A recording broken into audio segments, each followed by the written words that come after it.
The story begins with a shocking act of violence. Amara Wilson, a 14-year-old, brilliant deaf black teenager, is shot multiple times by police outside the Lakefield Public Library. Blood stains her yellow dress as she collapses. Her father, Marcus Wilson, a former NSA intelligence specialist, receives an emergency alert on his phone and races to the scene. The officers who shot her have no idea who she is, but they will soon realize the consequences of their actions. We learn that Amara is an exceptional young woman. She is fluent in American Sign Language, can read lips with incredible accuracy, and uses a specialized tablet to communicate. Her father, Marcus, a single parent, has dedicated his life to protecting her. A cybersecurity consultant since leaving the NSA, he is a man of immense skill and discipline, with a focus on a single priority: his daughter's safety. Their move to Lakefield, Michigan was meant to give Amara access to a top-tier educational program for deaf students.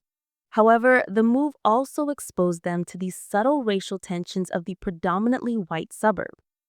Marcus has meticulously documented every instance of racial profiling, from police stops to neighbor complaints. Amara, a resilient advocate, had been developing an app to help deaf people communicate with police to prevent dangerous misunderstandings. The day of the shooting begins like any other. Amara, wearing her favorite yellow dress, walks to the library for a coding session. On her way, she stops to help an elderly white woman, Mrs. Peaston, who has dropped her groceries. Unbeknownst to her, this simple act of kindness is seen through a dangerously distorted lens by Officer Raylan Mercer, a Lakefield police veteran with a history of civilian complaints. Mercer radios for backup, falsely reporting a suspicious black female teenager and a possible theft in progress. Three officers, Mercer, Blake Sullivan, and Thomas Reynolds, converge on the scene. Sullivan is a former military police officer with excessive force complaints, and Reynolds is a newer, more idealistic officer. As Amara, unaware of their presence, reaches into her bag for her tablet to show her mentor, an officer yells, "She's reaching." 3 shots are fired. The shots from Mercer and Sullivan strike her first, and a final, delayed shot from Reynolds hits her as she falls. Her tablet clatters beside her, its screen still lit with her app design. Amara's mentor, Emma Chen, rushes out of the library screaming, "She's deaf! She's deaf! She couldn't hear you!" A graduate student, Jacob Winters, films the entire sequence on his phone, transmitting the video to his cloud storage before officers can confiscate it. The officers who shot her, now facing the horrifying reality of what they've done, begin their cover-up. Marcus arrives to a chaotic scene and, using his government credentials, forces his way to his daughter. As the ambulance pulls away, he locks eyes with Mercer, a moment of recognition passing between them, and Marcus makes a silent, powerful promise: the men who did this will face justice. At Lakefield Memorial Hospital, Marcus Wilson faces down 2 police officers who attempt to block him from following Amara's gurney. With a flash of his federal credentials, he forces them to back down and tells them to radio Chief Blackwell that he is there. Marcus climbs into the ambulance with his daughter, who is in critical condition with multiple gunshot wounds. As the doors close, he makes a silent promise that will guide his every action from that moment forward. The men responsible will face justice. Inside the hospital, Amara is rushed into surgery. Dr. Sarah Reynolds, the lead trauma surgeon, works to save her life. The shoulder and thigh wounds are addressed, but a 3rd bullet remains lodged dangerously close to her spine, threatening permanent nerve damage to her leg. Marcus sits in the waiting room, not panicking, but analyzing the situation with the cold precision of a trained intelligence professional. His solitary vigil is interrupted by James Morrison, a civil rights attorney who has been monitoring the Lakefield Police Department. Morrison explains that the local Black community has been systematically targeted by the department, and that Amara's shooting may be the case that finally exposes the corruption. Chief Warren Blackwell arrives at the hospital, attempting to project an image of authority. He is a tall, imposing man who has built the department in his image over 15 years. He immediately huddles with the officers involved, Mercer, Sullivan, and Reynolds, to align their stories. But Marcus is not intimidated. When Blackwell confronts him, Marcus reveals that he has already done his own research, listing the chief's history of buried complaints and connections to powerful, questionable figures. The police chief's confidence wavers. As the standoff unfolds, Morrison files an emergency injunction to prevent the officers from having contact with Amara. Marcus, meanwhile, uses his skills to obtain security camera footage from the hospital, where he finds a suspicious 15-minute gap in the recording outside her room. He knows this is a deliberate attempt to tamper with evidence and begins methodically creating encrypted backups of everything he finds. The local media, clearly influenced by the police, begins pushing a narrative of a teen injured in police miscommunication and an unfortunate incident. But Marcus is a step ahead. He knows these public narratives are merely the opening moves of a much larger game. With Amara's life hanging in the balance, he prepares for a war that will be fought with intelligence, precision, and an unshakable resolve to dismantle the system that has been protecting its own. With Amara stable but facing a long recovery, Marcus puts his plan into motion. He transforms the basement of a local Black church into a secure operations center, a move that provides him with a base of operations they won't expect. His first priority is to recover the video footage taken by Jacob Winters, which had mysteriously disappeared from social media platforms. Using his NSA skills, Marcus retrieves the unedited video, which proves Amara was reaching for her communication tablet and was shot without provocation.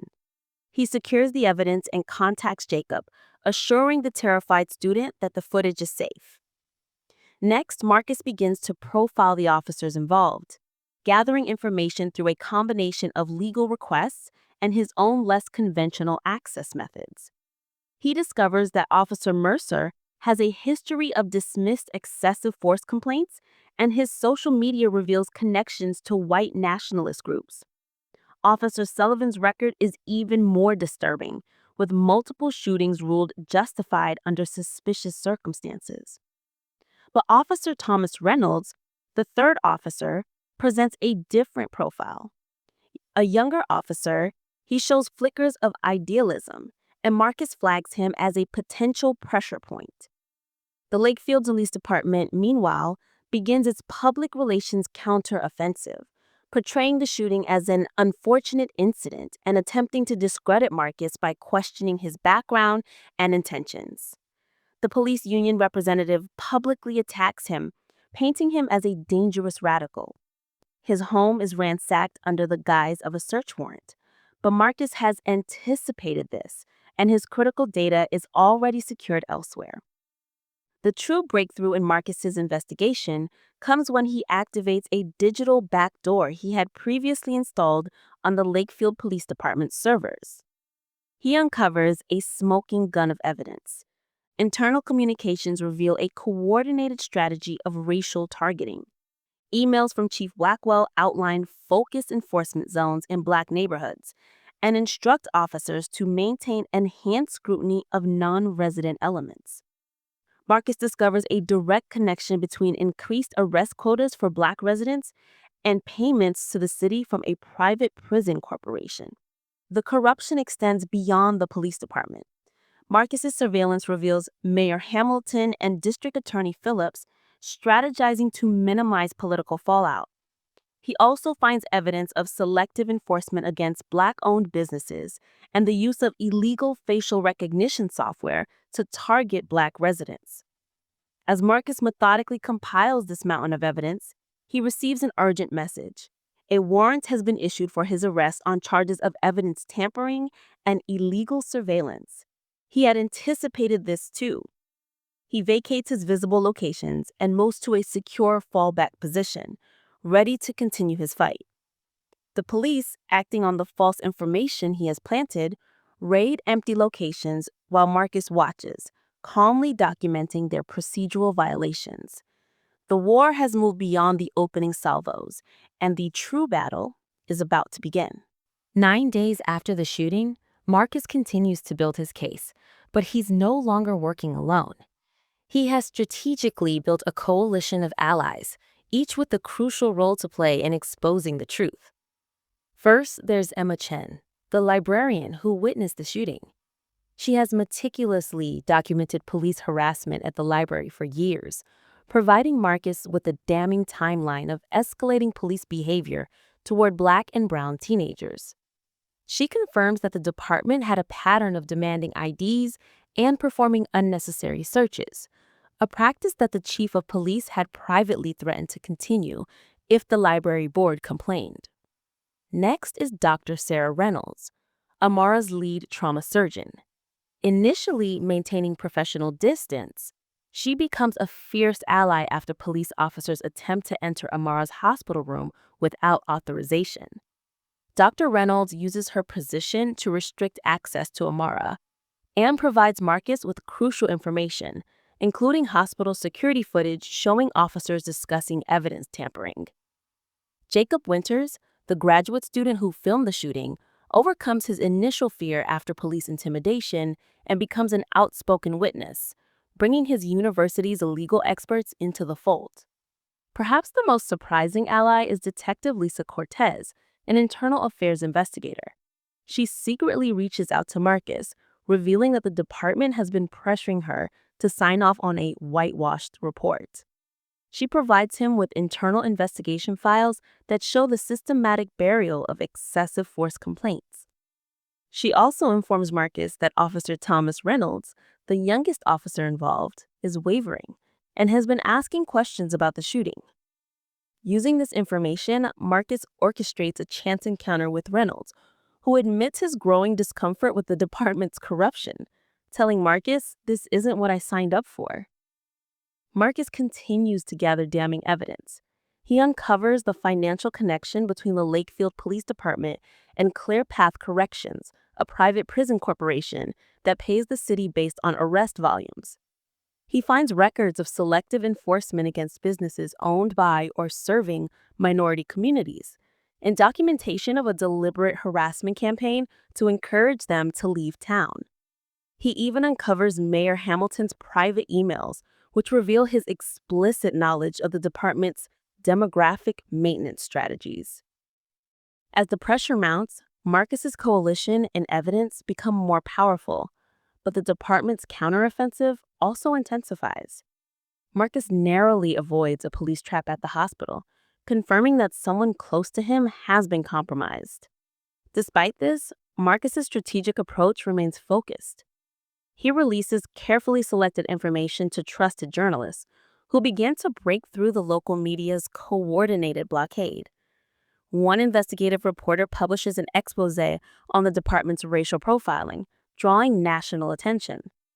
Marcus knows that the system is reacting exactly as he predicted, and that its foundation is cracking. The department's desperation escalates. Chief Blackwell dispatches a specialized team to find Marcus, operating outside of normal police channels. This team, composed of officers with histories of excessive force, conducts illegal searches of the homes and businesses of Marcus's associates. Unbeknownst to them, Marcus has already installed surveillance equipment in these locations and is recording every one of their actions and threats. The crisis point arrives when Marcus receives an urgent alert from his hospital surveillance system. Two plainclothes officers attempt to access Amara's room, bypassing the private security he has hired. Although the attempt is thwarted, the implication is clear. The police are becoming desperate enough to potentially threaten his hospitalized daughter. Marcus's response is immediate and decisive. He orders his team to execute phase 3 of their plan. A carefully constructed information package is delivered to the FBI Civil Rights Division. This package contains just enough evidence to trigger a federal investigation, strategically withholding more damning information for federal agents to discover on their own. The arrival of the FBI sends shockwaves through Lakefield. Chief Blackwell orders his inner circle to purge everything: server wipes, physical document shredding, and the works. He also orders officers with concerning histories to take leave immediately. What he doesn't know is that Marcus has anticipated this move and has hidden cameras in their supposedly secure off-site meeting location, capturing every word of the chief's orders to destroy evidence and obstruct a federal investigation. The department's panic manifests in increasingly desperate actions. Marcus launches a sophisticated cyber attack to temporarily disrupt police communications, which in turn exposes this shadow communication system to federal authorities. The pressure causes cracks in the department's unity, as officers begin making individual calculations about self-preservation. 2 officers resign, and others request transfers to distance themselves from the collapsing system. Marcus maintains secure communication with Amara, who was now recovering and able to assist in the investigation. Using a specialized, secure tablet, she records detailed statements about the shooting and a previous encounter with Officer Sullivan. Her clear and detailed account of events, along with her identification of Sullivan from the previous harassment, transforms the case from unfortunate miscommunication to targeted harassment. As federal investigators descend on Lakefield, the systematic dismantling of the city's corrupt power structure has become an inevitability. The FBI establishes a command center in Lakefield, and Special Agent Diana Chen, a veteran civil rights investigator, is assigned to the case.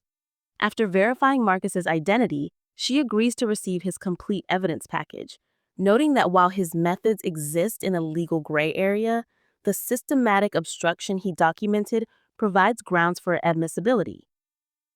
The federal presence sends shockwaves to the power structure. Mayor Hamilton and District Attorney Phillips, sensing the political winds shifting, begin quietly seeking cooperation agreements with the FBI in exchange for testimony against Chief Blackwell. 3 weeks after the shooting, Amara gives formal testimony from her hospital bed. Her clear and detailed account of events, along with her identification of Sullivan from a previous harassment incident, establishes a pattern of targeted behavior.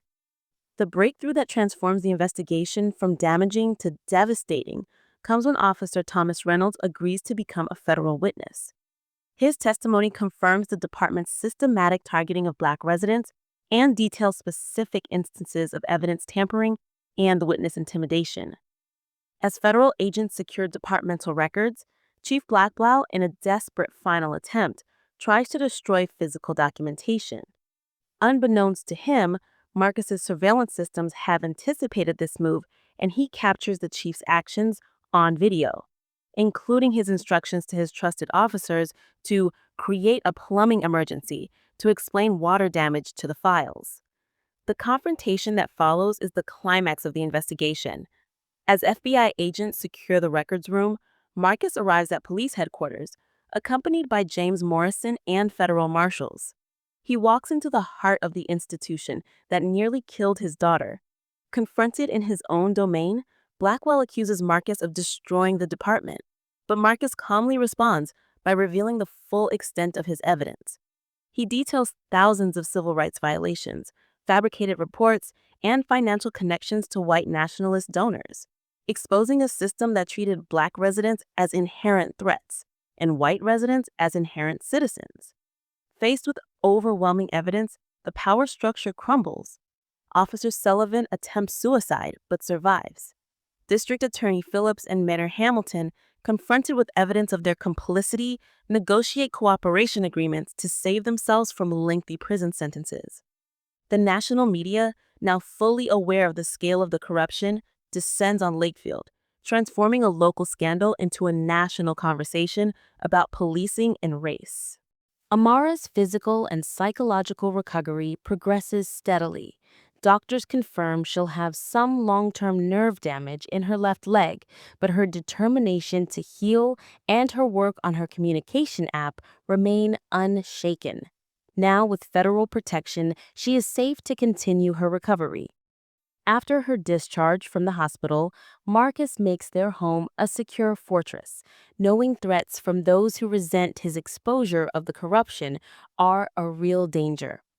While the legal process moves forward, the community begins its own transformation. The Lakefield Police Department is completely restructured under federal oversight, with new hiring practices and accountability measures that become a national model. Marcus, declining numerous job offers, uses the $12 million settlement from Lakefield's insurance carriers to establish the Amara Wilson Foundation for Law Enforcement Accountability. The foundation provides resources for communities seeking police reform and supports technology development to improve interactions between law enforcement and vulnerable populations. Amara's communication app, now named BridgeSpeak, becomes a comprehensive platform used by police departments nationwide, turning the technology that indirectly triggered the shooting into a tool for protection. The corruption Marcus exposed leads to federal charges against Chief Blackwell, former Mayor Hamilton, District Attorney Phillips, and numerous other officials. Special elections lead to a more diverse and representative city government, including the election of Emma Chen, the librarian, to city council.